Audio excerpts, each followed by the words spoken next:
Bismillahirrahmanirrahim. Assalamualaikum warahmatullahi wabarakatuh. Perkenalkan kami dari kelompok 8. Kami akan membahas yakni Pancasila menjawab permasalahan kehidupan berbangsa dan bernegara, yang dimana permasalahan kehidupan tersebut ialah kesadaran pajak dan kesenjangan sosial. Sebelumnya saya akan memperkenalkan anggota kelompok saya. Yang pertama itu ada Atika Nurhidayati, yang kedua Safira Salsabila Yuska, dan yang ketiga saya sendiri Rafia Sadiki, yang keempat Syifa Wahyuni, dan yang terakhir Widya Rosmasari. Nah, pembahasan yang akan kami bahas di PPT kali ini ada 4 topik. Yang pertama itu kesadaran pajak dan kesenjangan sosial. Yang kedua, masalah yang terjadi akibat kurang kesadaran pajak dan solusinya. Dan yang ketiga, masalah yang terjadi akibat kurang kesenjangan sosial dan solusinya. Dan yang terakhir, Pancasila berperan dalam kesadaran pajak dan kesenjangan sosial. Nah, untuk topik yang pertama, yakni kesadaran pajak dan kesenjangan sosial, saya serahkan kepada teman saya. Perkenalkan, nama saya Safira Salsabila Yuska, 1903112445. Saya akan menjelaskan tentang kesadaran pajak dan kesenjangan sosial. Nah, sebelum saya menjelaskan tentang kesadaran pajak secara keseluruhan, kita harus tahu dulu dong kesadaran itu apa. Kesadaran itu adalah mengetahui, mengakui, menghargai, dan menaati untuk memenuhi kewajiban. Sedangkan pajak itu adalah iuran rakyat kepada negara berdasarkan undang-undang, sehingga dapat dipaksakan dengan tidak mendapatkan balas jasa secara langsung. Dapat kita simpulkan bahwa kesadaran pajak itu adalah mengetahui, mengakui, menghargai, dan menaati untuk memenuhi kewajiban membayar iuran kepada negara berdasarkan undang-undang. Nah, kalau kita bayar pajak, kita mikir dong, apa sih gunanya bayar pajak? Apa sih pentingnya kita memiliki kesadaran pajak? Nah, pentingnya kesadaran pajak itu, kita tuh bisa bayar pajak, tapi kita tidak bisa dapat langsung balas jasa yang dia dapat gitu. Tapi jika kita bayar pajak, kita akan mendapatkan seperti yang pertama itu fasilitas umum dan infrastruktur, seperti rumah sakit dan layanannya, pendidikan gratis, transportasi, dan lain-lainnya. Kemudian pertahanan keamanan, itu seperti layanan kepolisian, layanan pertahanan. Kemudian kita akan mendapatkan perumahan jika kita kurang mampu, ataupun kita akan mendapatkan subsidi pangan dan bahan bakar minyak. Pemerintah akan membuat alat sehingga kita akan bisa membuat subsidi pangan dan bahan bakar minyak tersebut. Kemudian selanjutnya itu adalah kelestarian lingkungan hidup dan budaya. Pemerintah akan tetap membuat taman kota ataupun hutan kota untuk melestarikan kota tersebut. Sedangkan untuk budayanya akan tetap membuat gedung-gedung sejarah. Kemudian untuk pengembangan alat transportasi massa. Pada saat pandemi ini, pemerintah membuat suatu alat untuk karcis atau pembayaran tiket itu dengan tidak lagi menggunakan menekan dengan tombol, tetapi hanya menggunakan sensor tangan. Pada lift juga diterapkan seperti tersebut. Lanjut. Nah, selanjutnya itu adalah kesenjangan sosial. Kesenjangan sosial diartikan sebagai kesenjangan, ketimpangan, atau ketidaksamaan akses untuk mendapatkan atau memanfaatkan sumber daya yang tersedia, yaitu kebutuhan primer, seperti pendidikan, kesehatan, perumahan, peluang kerja, dan kerja. Sedangkan untuk kebutuhan sekundernya, itu seperti layanan pengembangan usaha, sarana perjuangan hak asasi, sarana politik, dan lain-lainnya. Nah, kita mikir juga dong, apa sih penyebab dari kita tuh merasakan kesenjangan sosial itu? Apa sih dampaknya yang akan kita dapatkan gitu? Nah, faktor-faktornya itu yang pertama itu adalah perbedaan sumber daya alam. Misalnya nih, suatu daerah tersebut dapat memanfaatkan sumber daya alamnya dengan baik, sedangkan daerah yang satu lagi ini kurang pandai memanfaatkan sumber daya alamnya. Sehingga pendapatan mereka itu pasti berbeda dong. Nah, dari hal tersebut, maka masyarakatnya akan merasa berbeda gitu. Maka kesenjangan sosial itu terjadi. Yang kedua itu adalah kebijakan pemerintah. Sebagai contoh itu program transmigrasi, di mana kadang orang asli itu merasa berbeda, atau kesenjangan sosial itu terjadi pada saat orang pendatang itu lebih maju daripada orang yang asli. Kemudian pengaruh globalisasi. Pengaruh globalisasi itu tidak akan terlepas dari kita. Itu tergantung kita memandang globalisasi seperti apa. Nah, setiap orang pasti berbeda-beda dong untuk memanfaatkan globalisasi tersebut. Ada yang bisa memanfaatkan dengan baik, ada yang tidak. Maka kesenjangan sosial itu terjadi pada saat manfaat dari globalisasi itu terjadi. Kemudian faktor demografis. Kita contohkan seperti Jakarta. Jakarta itu pengembangan pembangunan itu lebih besar atau lebih pesat daripada negara-negara lainnya, sehingga cara hidup mereka lebih berbeda, maka kesenjangan sosial pun terjadi. Begitupun dengan kemiskinan. Mungkin itu saja yang dapat saya sampaikan. Saya lanjutkan kepada rekan saya. Akhirnya Masari 1923 125038. Baiklah, di sini saya akan menjelaskan tentang masalah yang terjadi akibat kurang kesadaran pajak dan solusinya. Nah, dalam hal ini terdapat 4 dampak, di antaranya adalah untuk dampak yang pertama, yaitu masih rendahnya kepercayaan masyarakat kepada Ditjen Pajak. Jadi, dalam hal ini dapat kita tuntaskan dengan cara menambah pengetahuan masyarakat tentang peraturan perundang-undangan tentang perpajakan. Untuk dampak yang kedua, yaitu masih kurangnya kepercayaan masyarakat terhadap aparat pajak. Nah, untuk dampak yang kedua ini solusinya bisa kita lakukan dengan cara merangkul. Hal ini bisa dilakukan dengan sosialisasi sebagaimana dinyatakan di Ditjen Pajak bahwa kesadaran membayar pajak itu datangnya dari diri sendiri dan diwakili dari lingkungan terdekat. Dilanjutkan ke dalam forum tertentu melalui sosialisasi. Lanjut untuk dampak yang ketiga yaitu adanya anggapan masyarakat yang menyatakan uang pajak dialokasikan untuk apa. Ternyata dalam hal ini masih banyak masyarakat yang belum memahami tentang perpajakan. Jadi, semestinya kementerian lembaga itu melakukan sosialisasi. Untuk kedepannya, perlu kita lakukan sosialisasi dengan hal yang bisa dimengerti masyarakat. Lanjut untuk dampak yang keempat atau dampak yang terakhir yaitu adanya sistem bebas pajak dari beberapa negara. Untuk solusi dari dampak yang terakhir ini, Ken telah berencana untuk bekerja sama dengan negara lainnya. Hal ini dilakukan agar pembayaran pajak tetap berlangsung. Selanjutnya akan dijelaskan dampak kesadaran pajak. Dalam hal ini terdapat 2 dampak, yaitu dampak positif dan dampak negatif. Untuk dampak positif itu terdapat 4. Yang pertama, mengakibatkan pembagian kerja itu secara lebih merata serta adil. Untuk dampak positif yang kedua, akan dapat menghilangkan keadaan yang bisa memicu stres. Yang ketiga, akan dapat merelakskan pikiran serta raga. Dan dampak yang terakhir, bisa mempercepat proses kegiatan atau aktivitas seseorang. Selanjutnya, kita lanjut ke dampak negatif.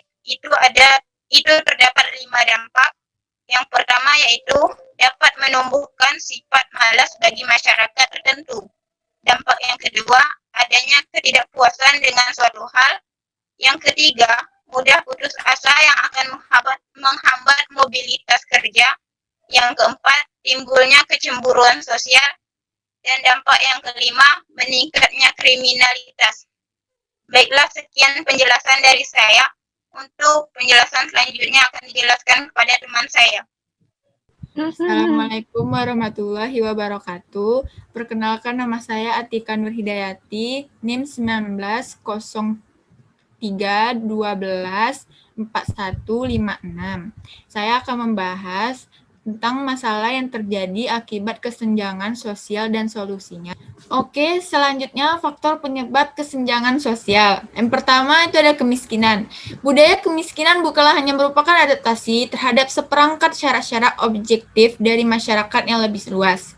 Sekali budaya tersebut sudah tumbuh, ia cenderung melanggengkan dirinya dari generasi-generasi melalui pengaruh terhadap anak-anak. Budaya kemiskinan cenderung berkembang bila sistem-sistem ekonomi dan sosial yang berlapis-lapis rusak atau berganti, seperti masa pergantian feodalis ke kapitalis atau pada masanya pesat perubahan perekonomian. Ada beberapa ciri-ciri kebudayaan kemiskinan di Indonesia. Yang pertama itu ada rendahnya tingkat aspirasi. Yang kedua, rendahnya kemauan mengejar sasaran. Yang 3, kurangnya melihat kemajuan pribadi. Yang keempat, perasaan ketidakmampuan. Yang kelima, perasaan untuk selalu gagal. Yang keenam, perasaan menilai diri sendiri itu selalu negatif. Yang kedua adalah lapangan pekerjaan. Lapangan pekerjaan ini memiliki pengaruh yang sangat besar dalam perekonomian masyarakat di Indonesia. Sedangkan perekonomian menjadi faktor terjadinya kesenjangan sosial, sempitnya lapangan pekerjaan Indonesia menjadikan pengangguran yang sangat besar di Indonesia dan merupakan pekerjaan bagi pemerintah saat ini. Yang ketiga, melemahnya wirausaha. Kesenjangan sosial menjadi penghancur minat ingin memulai usaha, penghancur keinginan untuk terus mempertahankan usaha, bahkan penghancur semangat untuk mengembangkan usaha untuk lebih maju. Hal ini dikarenakan seorang wirausaha selalu dianggap remeh orang-orang. Yang keempat, ada terjadinya kriminalitas. Banyak rakyat miskin yang terpaksa menghalalkan segala cara untuk mendapatkan uang, seperti mencopet, mencuri, judi, dan lain-lain. Nah, upaya-upaya yang harus dilakukan oleh pemerintah dalam memecahkan masalah kesenjangan sosial yang terjadi di Indonesia ini, pertama, harus menomorsatukan pendidikan.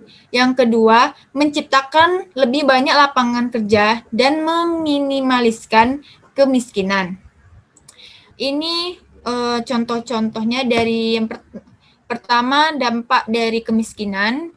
Yang kedua dari lapangan kerja, yang ketiga dari wirausaha, yang keempat dari kriminalitas. Seperti ini. Oke, selanjutnya dampak kesenjangan sosial. Yang pertama itu ada dampak positif. Menghilangkan pemicu stres dan membuat rileks jiwa, dalam hal ini untuk masyarakat dengan ekonomi yang menengah ke atas. Yang kedua ada mempercepat proses aktivitas manusia. Yang ketiga, merelaksasikan baik jiwa dan raga seseorang. Yang keempat, mendorong wilayah lain yang kurang maju untuk dapat bersaing dengan negara-negara lain. Yang kelima, meningkatkan pertumbuhan untuk kesejahteraan masyarakat. Yang kedua, dampak negatif. Ada menumbuhkan sifat malas karena menyerah dengan kondisi yang gitu-gitu aja. Ada ketidakpuasan terhadap sesuatu hal. Mudahnya putus asa yang akan menghambatkan mobilitas kerja seseorang. Timbulnya kecemburuan sosial terhadap orang lain. Kelima, meningkatkan kriminalitasnya. Selanjutnya yaitu solusi kesenjangan sosial.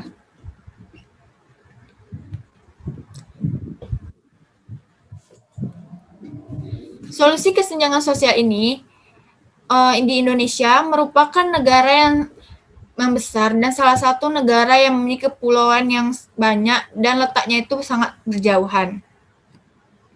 Kesenjangan sosial sangatlah mungkin kerja di Indonesia karena banyak daerah-daerah terpencil dan terisolir dari keramaian.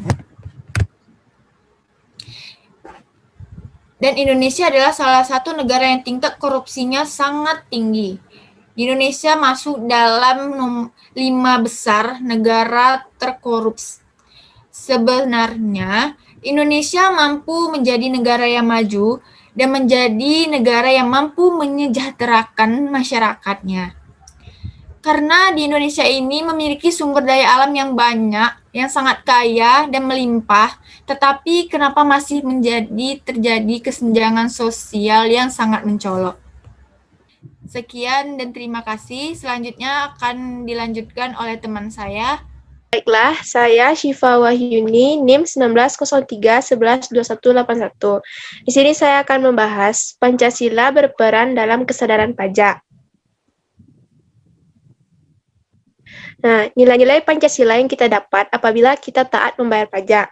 Pada sila pertama yaitu ketuhanan yang Maha Esa. Misalnya, warga negara yang memberikan bantuan kepada orang yang tidak mampu melalui membayar pajak. Yang kedua, kemanusiaan yang adil dan beradab. Melalui membayar pajak, kita dapat berbagi dengan orang-orang yang tidak mampu. Yang ketiga, persatuan Indonesia.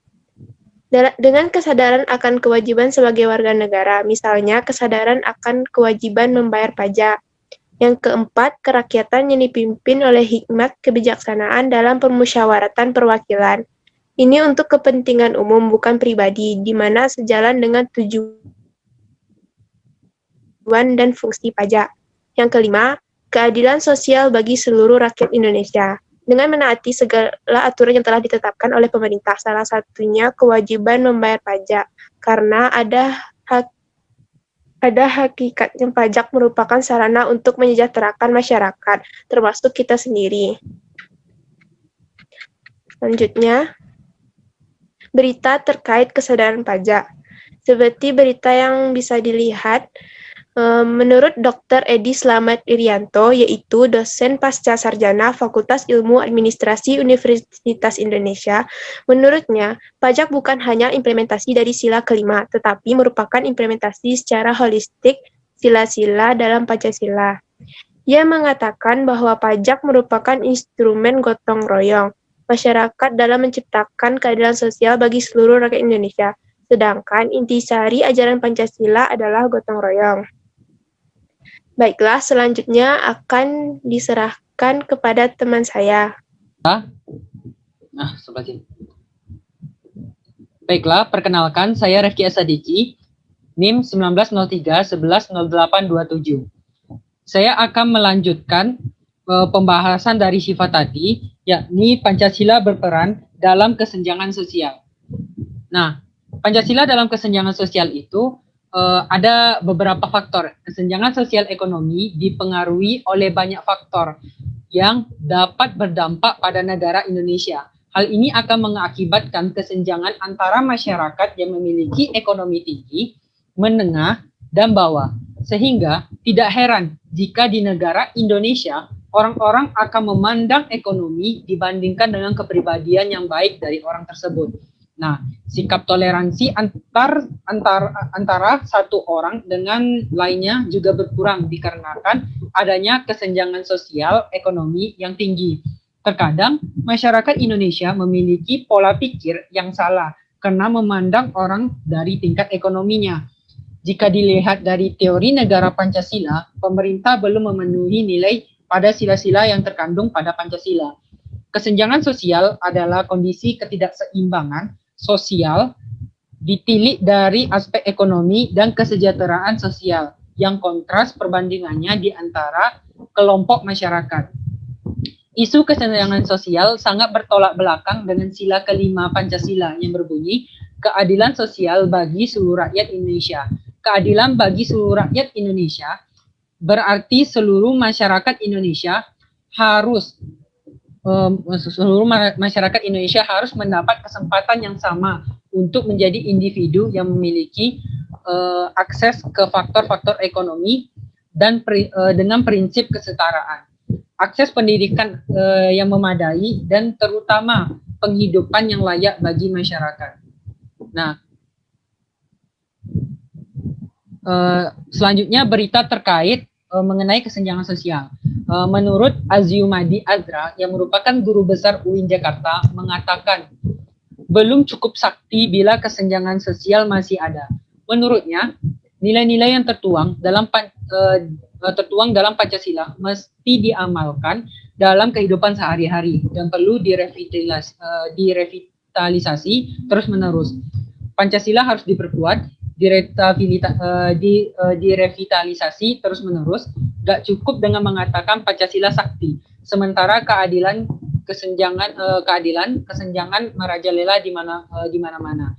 Gak bisa itu menurutnya. Dan ini merupakan sumber atau acuan yang kami dapat dari internet dan bisa dilihat juga. Dan dengan berakhirnya presentasi dari saya, maka presentasi keseluruhan dari kelompok 8 juga berakhir sampai di sini. Baiklah, sekian presentasi dari kelompok 8. Dan kami ucapkan terima kasih atas segala perhatian dan mohon maaf atas segala kekurangan. Dan kami ucapkan Assalamualaikum warahmatullahi wabarakatuh. Wabarakatuh. Bye. Dadah, see you.